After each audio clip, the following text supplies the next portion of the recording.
The full name is Gerd Friedrich Franz Schmitz. And I remember on September the 1st, 1939, Hitler was on the radio telling that the war started. Since 5 o'clock this morning, our troops marching into Poland, doing whatever they do best. 6 months later, Hitler marched into the France. The British came and the Americans came into the war.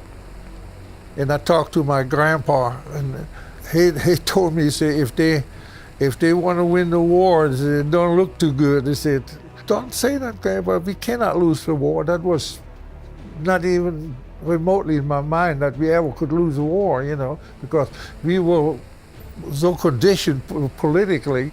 Hitler controlled the newspapers, they controlled the radio, and Goebbels, the propaganda minister, he controlled everything else. And we listened to the news and they told us all about going on in the Western Front and how successful they are and all that. And then we walked outside and we heard the guns. Lo que acabas de escuchar son las memorias de Gerd Friedrich Franz Schmitz, un piloto nazi de la Luftwaffe que luchó en la Segunda Guerra Mundial bajo el mando de Adolf Hitler. ¿Alguna vez te preguntaste cómo se habrá sentido ser un soldado alemán en los años 40? En este nuevo video de historia militar, te invitamos a meterte de lleno en los zapatos de los combatientes germanos.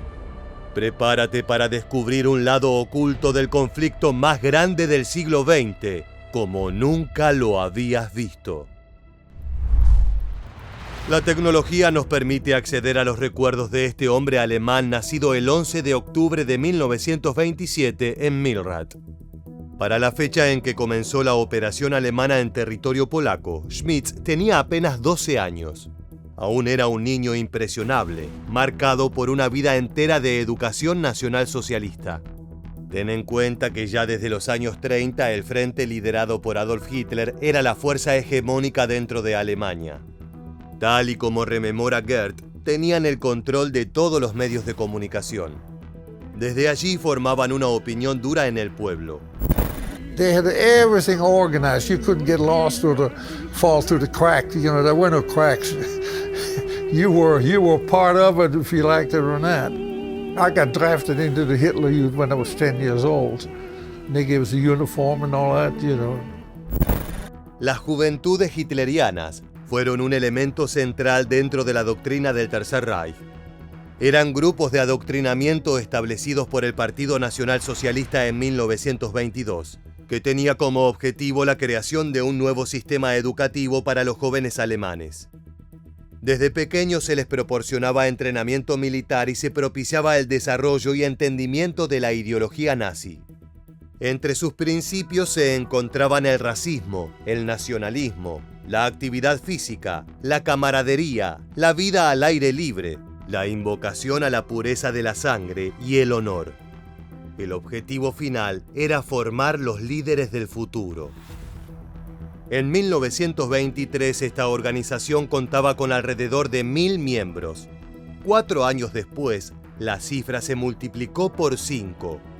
En 1930 ya eran 25.000 chicos, mientras que al momento de la llegada de Adolf Hitler al poder en 1934, la concurrencia aumentó exponencialmente. Los documentos hablan de más de 300.000 jóvenes afiliados a este grupo de adoctrinamiento. Entre ellos se encontraba Gerd Friedrich Franz Schmitz.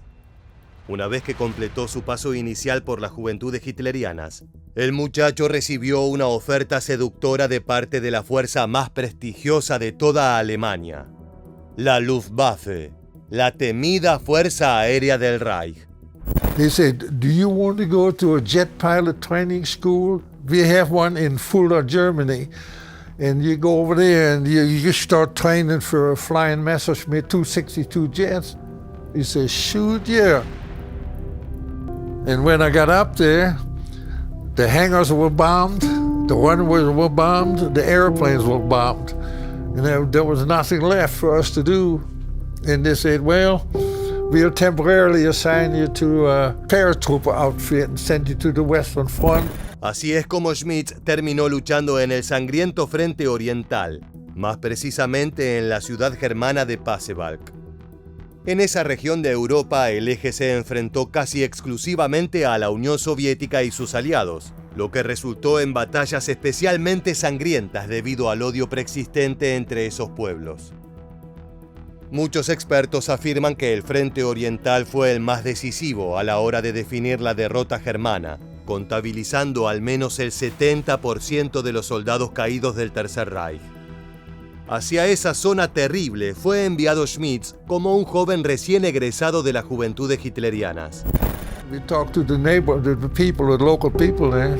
They heard on the news that the Russians had just come from the south, from the east and south, and cut off that air base where we were. And that was bad news. Gerd logró escapar de los rusos. Ser capturado por el Ejército Rojo hubiera implicado brutales torturas y en muchos casos la muerte luego de una larga estancia en los centros de detención.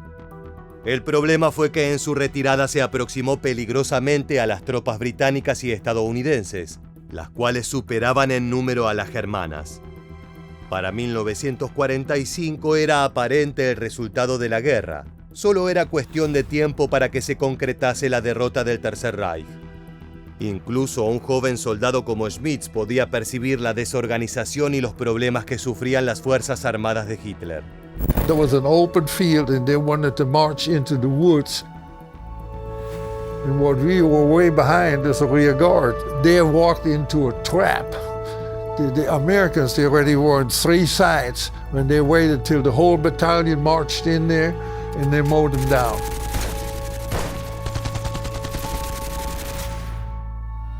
So the four of us, we went off to the right into the woods and disappeared in the woods.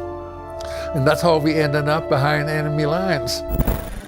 Junto a sus tres compañeros, Gerd huyó de los controles aliados que de a poco dominaban todas las rutas y caminos de Alemania. En silencio y pasando hambre, llegaron hasta Dülmen. Arribaron durante el día. La zona se veía apacible, casi como un oasis en medio de tanta violencia. They said, well, that must be a park. Nobody is fighting in the park, so we're going to be pretty safe. So we got over and climbed over that 6-foot fence. GIs walking all over the place there. And they saw us and they started shooting at us. They had a 2.5 truck with machine guns on there. They came around and started shooting at us with that. And then we said, we got to get out of this park. So we jumped over the fence. Then there was tanks on the outside. They said, that ain't not safe either. Let's jump back in the fence. We jumped back over that 6-foot fence. And then that truck came and started shooting at us. We went back over the fence again and went in the other direction. And we saw a pine forest over there. And they said, let's get into that forest and get the heck out of here. La situación era preocupante. Rodeados por cientos de tropas aliadas armadas hasta los dientes, los 4 alemanes solo encontraron refugio detrás de los pinos. Era cuestión de tiempo para que fueran atrapados y eso presentaba un nuevo problema. ¿Cómo entregarse pacíficamente sin desatar una balacera en la que seguramente serían liquidados? El protagonista de este relato encontró una solución bastante curiosa. And they came and I stood behind that tree. You know, we all stood behind each one of those trees. It was just big enough to hide us. And they said, what I'm going to do, you know, if we can't run, they're going to start shooting at us. And I finally, I put my hand out and waved, you know, say, hi. And they said, come on out, you know, hands up. And that's how we got captured. Ya bajo custodia norteamericana y esperando un traslado a un campo de prisioneros en Estados Unidos, Gerd empezó una larga travesía a través de Europa. Era relocalizado constantemente a medida que los aliados lograron pacificar los distintos focos bélicos. Según sus propias palabras, pasaba la mayor parte del tiempo dibujando para retratar las experiencias que vivió como recluso. Después de algunos meses, Alemania finalmente se rindió. La guerra terminó y muchos de los soldados capturados, aquellos de rango bajo y que no habían cometido crímenes comprobables, fueron enviados a sus hogares. Pero ese hogar ya no existía Ahora Alemania era un páramo destruido, arrasado por las campañas de bombardeo y con una industria prácticamente inexistente. Luego de algunos años de miseria, mientras su país se recuperaba de la devastación, en 1952 Goethe decidió emprender viaje hacia los Estados Unidos, donde comenzó una nueva vida. Allí sirvió en el ejército del tío Sam e incluso llegó a participar como ingeniero aeroespacial junto a renombrados especialistas en la materia. Schmitz era un miembro fundamental del programa espacial y a su nombre se encontraban varias patentes. Además, era miembro fundador de la Sociedad Astronómica von Braun. Schmitz recordó en múltiples ocasiones su infancia en Alemania, tanto lo bueno como lo malo. Los momentos familiares y las jornadas de hambruna y guerra marcaron a su generación. Goethe disfrutaba narrando esas memorias. Era la mejor forma de mantener vivo el recuerdo de sus padres y abuelos. A lo largo de este video vimos una de las últimas entrevistas en la cual recopiló gran parte de su servicio para el Tercer Reich y la manera en que fue capturado por los aliados. Más allá de toda la muerte y violencia que habitan en su relato, su historia cierra con una reflexión tan simple como cierta. War is the stupidest thing that man invented. If you can't talk it out, if you cannot communicate, you start fighting. You have to do away with your problem. You have to annihilate your problem. But that is not a solution. That just create more problems. Testimonios como el de Gerd Friedrich Franz Schmitz son fundamentales para conocer en profundidad el funcionamiento de las instituciones del Tercer Reich, así como el factor humano que componía esas fuerzas. Tomemos por ejemplo la antes mencionada Luftwaffe, uno de los grandes pilares de la ofensiva alemana durante la Segunda Guerra Mundial.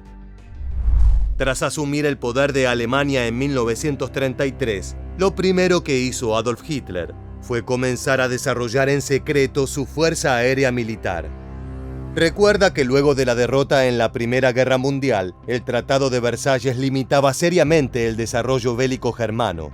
Pero el líder nacionalsocialista no pensaba obedecer a esos términos. Tras varios movimientos para organizar a sus tropas, el 26 de febrero de 1935 el máximo referente nazi le ordenó a su ministro del aire, Hermann Göring, rehacer formalmente la aviación alemana. Ese nuevo instrumento de guerra fue presentado al mundo en el mes de marzo de ese mismo año. El crecimiento fue sorpresivo. Rápidamente se incorporaron miles de pilotos y se abrieron bases aéreas a lo largo y ancho del suelo germano. Allí se instruyó a los futuros soldados aéreos del Tercer Reich. La Luftwaffe, a través de las principales empresas aeronáuticas del país, diseñó y construyó miles de aviones a una media de casi 15.000 unidades anuales. En total, antes y durante la Segunda Guerra Mundial, las industrias alemanas construyeron cerca de 86.000 aviones, de todas las formas, modalidades y usos. Precisamente uno de los cambios más trascendentales que trajo consigo la Segunda Contienda Global fue la plena incorporación de la aviación al mundo bélico. Si bien durante la Primera Guerra Mundial el uso de los aviones había sido más limitado, igualmente sirvió para que muchos países se dieran cuenta de la importancia de contar con una fuerza aérea como instrumento de batalla. Al igual que en el resto de los estratos sociales durante la era nacionalsocialista, la Luftwaffe se sostenía no solo por su masividad y poder tecnológico, sino también por la construcción ideológica en la formación de sus pilotos. Cada táctica se fundamentaba también en un ideario racista e imperial. Alemania era merecedora de Europa, era su territorio vital y tenía la potestad de tomarlo por la fuerza. Escuchemos los testimonios de un integrante de esta fuerza, que recuerda una de las canciones más populares de aquella época. Kamerad, Kamerad, der Befehl ist da, wir starten. Kamerad, Kamerad, alle Mädels müssen warten. Die Losung ist bekannt, ran an den Feind, Bomben auf England. Por supuesto, eso estaba cada día en las noticias de las Fuerzas Armadas. Se oía esa canción de Inglaterra y así era como preparaban a la gente para que se preocupase realmente por aquello. Acabas de oír las palabras de Horst Pechler, un destacado piloto de la Fuerza Aérea Alemana, que consiguió más de 20 victorias a bordo de un Messerschmitt Bf 109 G10. Pasaron varias décadas, pero aún resuena en su mente esa canción que buscaba encender los ánimos de los jóvenes soldados, ya cansados luego de un esfuerzo sobrehumano luchando contra los aliados. En la letra se habla de abandonar a las mujeres y los vicios y correr hacia el enemigo, Inglaterra. La isla británica fue uno de los objetivos primordiales de la aviación germana. Allí descargaron cientos de miles de kilogramos de explosivos que devastaron ciudades enteras. Pero ese tipo de ofensivas no podían llevarse a cabo para siempre. Había un límite material y humano que se hizo cada vez más aparente a medida que Francia, Estados Unidos y la Unión Soviética rodeaban a Alemania. Durante los últimos meses de la Segunda Guerra Mundial, los pilotos de la Luftwaffe despegaban de forma arriesgada para contrarrestar los bombardeos aliados contra el corazón del Tercer Reich. Recurramos nuevamente a las memorias del piloto Pechler. Siempre teníamos que despegar cuando venían al centro de Alemania y nos colocábamos delante de la formación de bombarderos. Evitábamos los ataques desde atrás porque eran demasiado costosos. Éramos probablemente 20 o 30 109s y Focke-Wulfs. Nos desplegábamos y nos lanzábamos y había piezas volando por todas partes. Veía paracaídas, veía aviones, cazas chocando con los bombarderos de lleno. La escena que describe Pechler es caótica y desesperante. De alguna manera se asemeja a lo relatado previamente por Schmitz. Hacia el cierre de la contienda, la desorganización tomó de rehén a todas las fuerzas alemanas, provocando acciones temerarias y la muerte innecesaria de miles de jóvenes soldados. Habiendo fallado en la consecución de la victoria sobre la Unión Soviética en 1942, la Luftwaffe se vio envuelta en una gran guerra de desgaste que se extendía hasta el norte de África. Con la entrada de Estados Unidos en la contienda, el resurgimiento del poder ofensivo de la Real Fuerza Aérea del Reino Unido, se creó el frente en terreno alemán, conocido como Defensa del Reich. La fuerza de la mítica institución se fue erosionando lentamente, y a mediados de 1944 prácticamente había desaparecido de los cielos de Europa Occidental, dejando al ejército alemán sin apoyo. Más que cualquier otra fuerza, la Luftwaffe estaba profundamente involucrada en los crímenes nazis y en el exterminio de decenas de miles de personas. Al final de la guerra, un porcentaje significativo de la producción de aviones se originó en campos de concentración, una industria que empleó a multitudes de prisioneros. Por lo general, la falta de alimento y las duras tareas manuales terminaban en la muerte de las víctimas. Para pensar en cantidades, en enero de 1944, Messerschmitt y los contratistas utilizaban 7.564 esclavos. Por su parte, la industria Heinkel y sus subsidiarias contó con otros 9.724, mientras que Junkers usó 1.571. Semejante fábrica de muerte solo puede sostenerse con un puño de acero ideológico que comenzaba a sembrarse desde las etapas tempranas del desarrollo de los jóvenes germanos. Esto nos demanda regresar a un tema que ya exploramos en este video, pero que debemos conocer en mayor profundidad: las juventudes hitlerianas.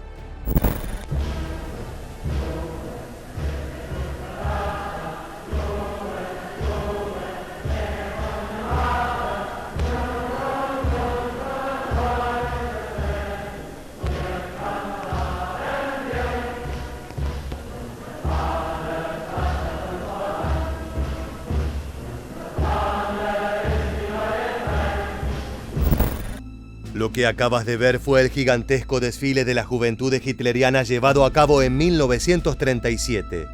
Decenas de miles de adolescentes fueron reunidos para celebrar la ideología nacionalsocialista, recibiendo felicitaciones personales de parte del líder supremo del movimiento. Al cabo de solo 2 años, muchos de esos niños ya eran soldados bien preparados en el arte de la guerra, la columna vertebral de las Fuerzas Armadas germanas. Para 1945, muchos de esos rostros infantiles estaban bajo tierra, luego de 6 años de brutales enfrentamientos contra los aliados. La importancia de esta herramienta ideológica no puede subestimarse. Esos desfiles fueron el semillero de la fuerza militar más poderosa de su generación, una motorizada por el odio y el afán de conquista. El compromiso de tiempo y la exposición regular a la ideología nazi debilitaron la influencia de padres, maestros, figuras religiosas y otras voces de autoridad. De hecho, las juventudes hitlerianas y la Liga de Jóvenes Alemanas animaban incluso a sus miembros a informar a sus líderes sobre cualquier actitud sospechosa que aconteciera en sus escuelas, iglesias y familias. Lo curioso es que esa gigantesca movilización de 1937 no fue la primera, sino que fue el punto más alto de una tradición de varios años.